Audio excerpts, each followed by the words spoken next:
아니냐 하시니라.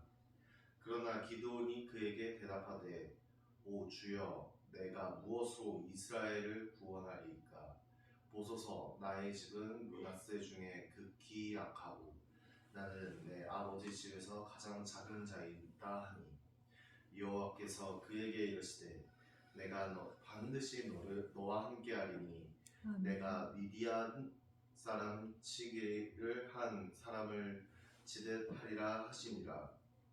기드온이 그에게 대답하되 만일 내가 주께 은혜를 얻었사오면 나와 말씀하신 이가 주 되시는 표징을 내게 보이소서. 내가 예물을 가지고 다시 주께로 와서 그것을 주 앞에 드리기까지 이곳을 떠나지 마시기를 원하나이다 하니 그가 이르되 내가 너 돌아올 때까지 머무르니라 하니라. 기드온이 가서 염소 새끼 하나를 준비하고 가루 한 에바로 무교병을 만들고 고기를 소쿠리에 담고 그걸 양푼에 담아 상수리나무 아래에 그에게로 가져다가 드리매 하나님의 사자가 그에게 이르되 고기와 무교병을 가져다가 이 바위 위에 놓고 국을 부으라 하니 기드온이 그대로 하니라. 여호와의 사자가 손에 잡은 지팡이 끝을 내밀어 고기와 무교병에 대니 불이 바위에서 나와 고기와 무교병을 살랐고 여호와의 사자는 떠나서 보이지 아니한지라. 아멘. 아멘. 네.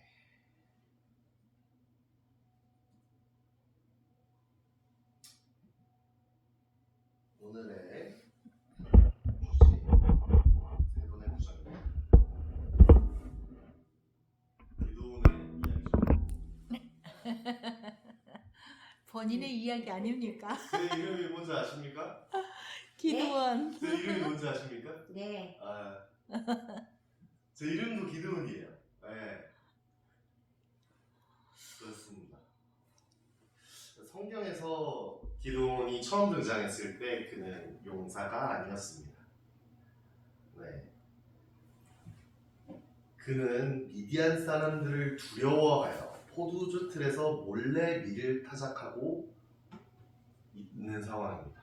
네. 이것은 기드온 개인의 나약함이라기보다 당시 이스라엘 전체가 두려움과 패배감 속에 살고 있었음을 이야기하는 거죠. 그때 여호와의 사자가 기드온에게 이렇게 말합니다. 큰 용사여, 여호와께서 너와 함께 계시도다. 아멘. 당황스럽죠? 갑자기 그렇게 숨어서 밀을 털고 있는데 갑자기 나에게 찾아와서 큰 용사야. 기드온이 이때 용사인가요? 아니죠. 쫌생이죠. 점생이지. 막 그런 용사의 그런 이미지가 아니에요. 전혀 아니었죠. 전혀 아니에요. 네. 그때 기드온의 모습과 하나님의 말 사이에는 큰 간격이 있습니다. 네.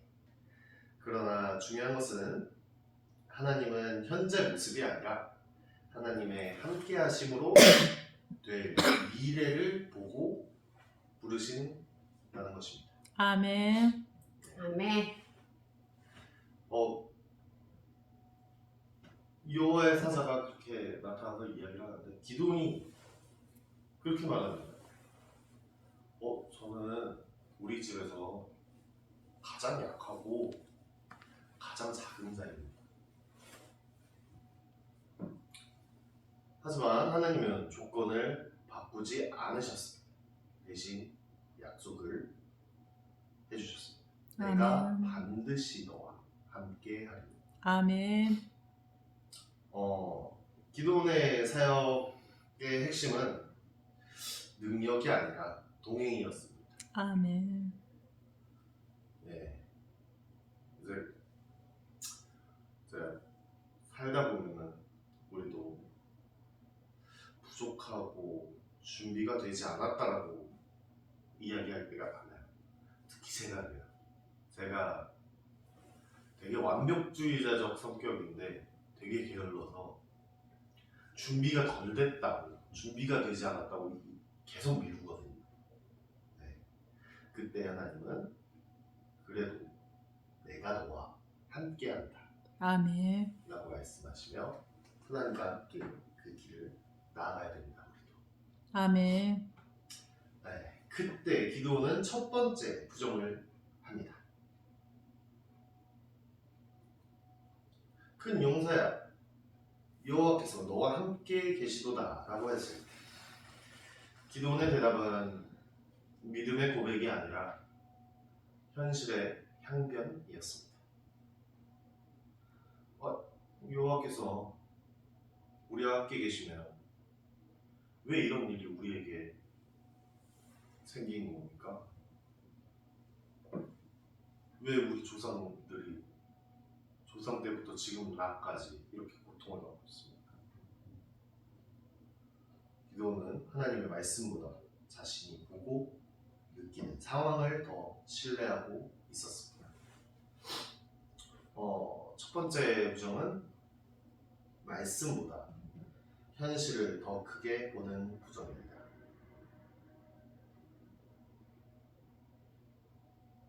그러나 하나님은 기도원의 질문을 책망하지 않으십니다. 네, 오히려 다시 말씀하십니다. 내가 너를 믿으리라. 하나님은 우리의 질문보다 자신의 계획을 더 분명히 붙드십니다. 그래서 우리는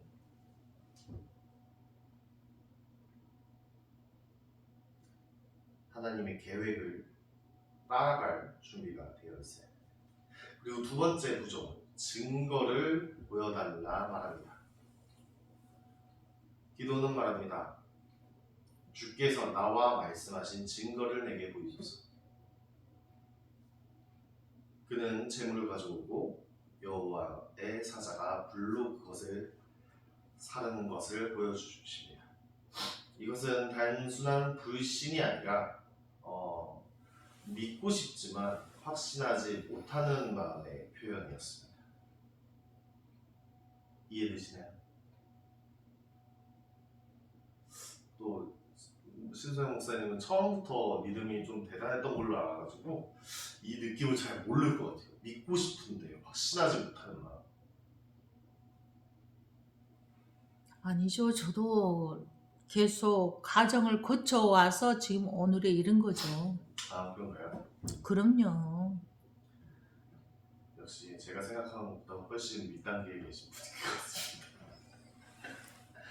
네, 두 번째 부정은 하나님을 믿지 않겠다가 믿고 싶은데 두렵습니다라는 얘기. 믿고 싶은데 두렵습니다. 정말 놀라운 것은 하나님께서 이 요구에 응답을 해주셨다는 사실입니다. 아멘. 하나님은 연약한 믿음을 무시하지 않으시고 한 단계씩 세워가십니다. 그리고 전쟁을 앞둔 기드온은 양털의 시험으로 세 번째 부정을 합니다. 전쟁을 앞둔 기드온은 다시 하나님께 나아가서 첫 번째 양털만 젖게 해달라, 두 번째 양털만 마르게 해달라. 사실 이것은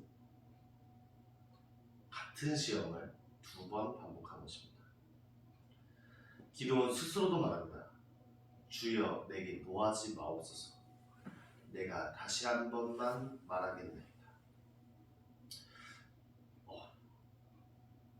세 번째 부정됐어요.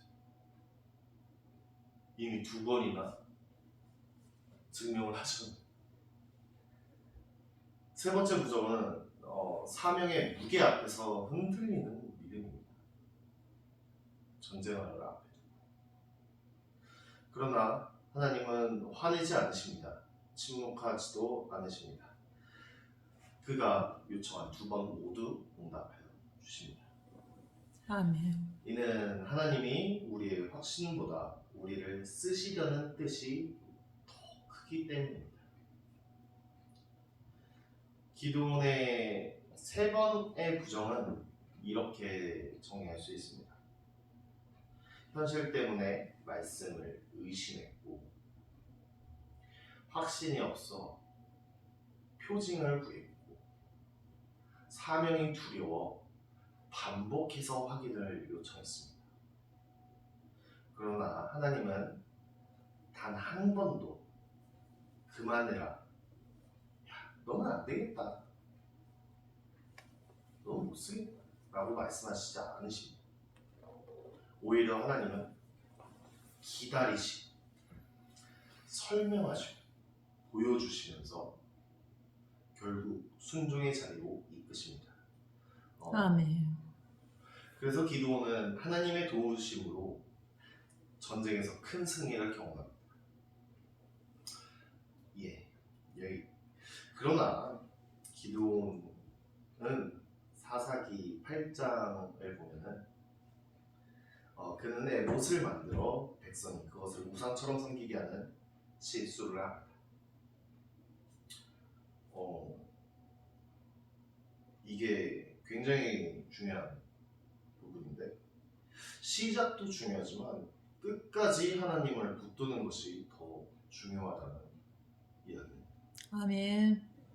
하나님께 쓰임받았던 사람이더라도 계속해서 겸손히 하나님 앞에 서지 않으면 넘어질 수 있습니다. 저의 이야기를 한번 해보겠습니다. 저도 딱 인생을 살면서 세 번의 부정을 극복하게 하시는 경험을 느꼈어요. 네, 이제 첫 번째로는 집에 가세가 무너지고 이제 재산 포기를 하고 이제 방황하던 시기였습니다. 이제 19살, 20살, 21살 이때 시기. 그때 교회와 좀 멀어졌죠. 그러면서 여러 가지 종교의 다른 종교도 가봤고요. 그러면서 갈팡질팡하고 있다가 군대를 가게 됩니다. 그리고 군대에서 말도 안 되는 억지를 당했었어요. 이등병. 그 억지로 인해서 내무 생활이 너무 힘들었어요. 망가져 있었어요, 삶이. 그때 의지할 곳 없던 저에게 이제 군종 특기병 보조 직책을 맡으면서 다시 한번 교회로 이끌게 되었습니다. 저의 삶에서 교회로 다시 나오게 하시는 게 이게 첫 번째 저의 표징이었던 것 같습니다. 그리고 두 번째, 아버지, 지금은 돌아가신 아버지가 암 판정을 받았을 때였습니다. 군대를 전역하고 타 지역에서 자취를 하면서 일을 하고 있었던 저는 그 이야기를 듣고 너무나 세상이 원망스러웠습니다. 아니, 왜 아버지가 아파야 합니까? 왜 아버지가 암으로 죽어야 합니까? 너무 원망스러웠어요. 그러니까 저는 그때 당시 너무 건강이 안 좋은 삶을 살고 있었는데, 저는 술, 담배 다 하고 밤늦게까지 일하고 그러고 있었는데 왜 신실하게 믿음 생활하는 왜 우리 아빠가 암에 걸려서 죽어야 합니까? 하면서 하나님 원망했어요. 그 후에 이제 아버지의 치료를 위해서 본가로 다시 돌아오게 됩니다. 그때 신학교를 다니고 있는데 그때도 사실 그렇게 믿음이랄 게 없었는데 아버지가 암 걸린 걸 원망하지 않더라고요. 감사하다고 말하더라고요. 저는 화가 났습니다. 뭐가 감사한지, 암에 걸려가지고 죽는 것이 무엇이 감사한지 저는 이해가 되지 않았어요. 하지만 그때 저희 아버지 기영모 목사님은 내가 암에 걸려 이 믿음 생활에만 온전히 힘을 쓸 수 있다 라는 것을 감사한다, 그렇게 저에게 고백했습니다.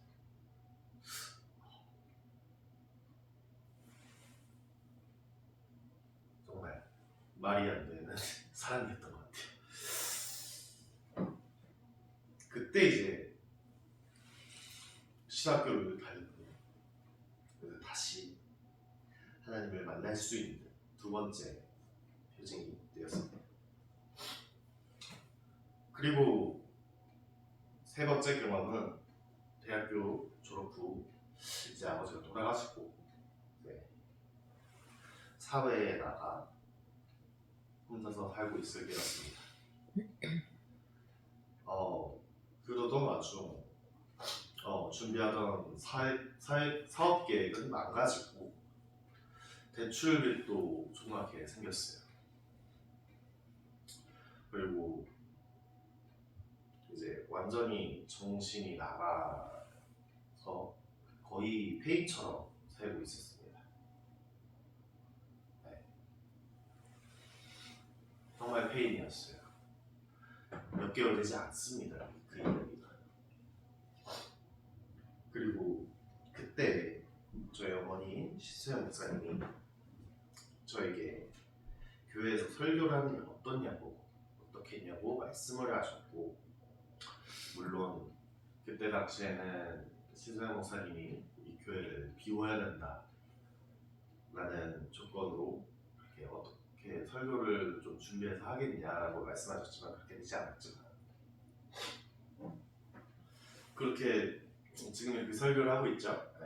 근데 설교를 하면서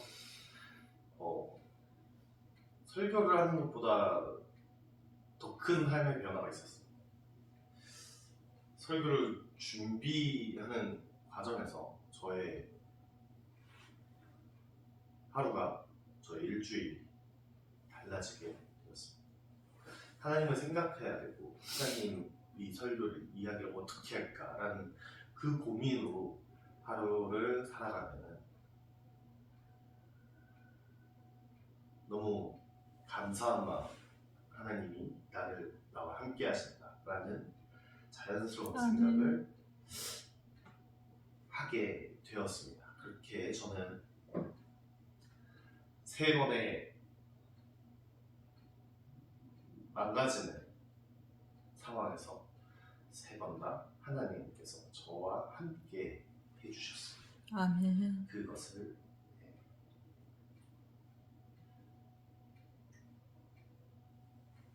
감사하게 생각하고 오늘 이번 마지막 설교가 될 수 있는 이야기다. 저희 이야기까지 마치도록 하겠습니다. 기도하겠습니다. 하나님, 저는 너무나 약하고 작은 자입니다. 하지만 저의 세 번의 방황과 부정에도 다시 하나님 앞에 세우시는 하나님께 감사합니다. 하나님이 저와 함께 하심을 잊지 않게 하여 주시옵소서. 아멘. 또 성경의 기도원이 하였던 것처럼 잘못된 것을 섬기게 하는 어리석은 잘못을 하지 않도록 끝까지 저희 인생에서 하나님을 붙들 수 있도록 함께하여 주시옵소서. 아멘. 나를 이끄시고 승리할 수 있도록 함께해 주시는 하나님을 감사하며 살게 하여 주시옵소서. 아멘. 사랑이 많으신 예수님의 이름 감사기도 드립니다. 아멘.